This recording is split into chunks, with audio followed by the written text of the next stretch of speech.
Do'stlar, mana yana bitta nasosimiz uстановка qilganmiz. 75 kilovatli nasos o'rniga 25 kilovat nasos uстановка qilganmiz. Ko'rib turibsizlar, uch qarshini u tomonga qancha suvni chashib turgani ham.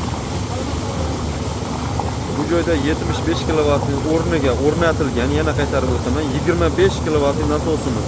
Masofasi 41 metr, balandligi 20 metr. Pashti mana ko'rib turibsizlar, 75 kilovat. Mana shu joydan oqizyapti, mana. Mana shu joydan oqizyapti. Bu shu joydan oqizyapti. Dimlamasdan turib, orada 10 sm razilsa. Xo'p, mana 30 kilovat.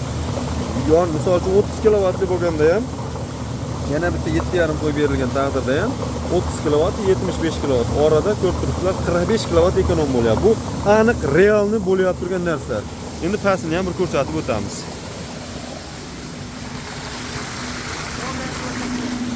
Mana ko'rib turibsizlar do'stlar, pastda shitimiz va bu tomonda nasosimiz uстановкasi ham soyli suvni ichkariga burib olib kiryapti. Mana ko'rinyapti. Mana shu holatda kimga uстановкalar kerak bo'lsa, bemalol murojaat qilasizlar. Cho't qilib qo'ldan kelgancha uстановкасini qilib beramiz.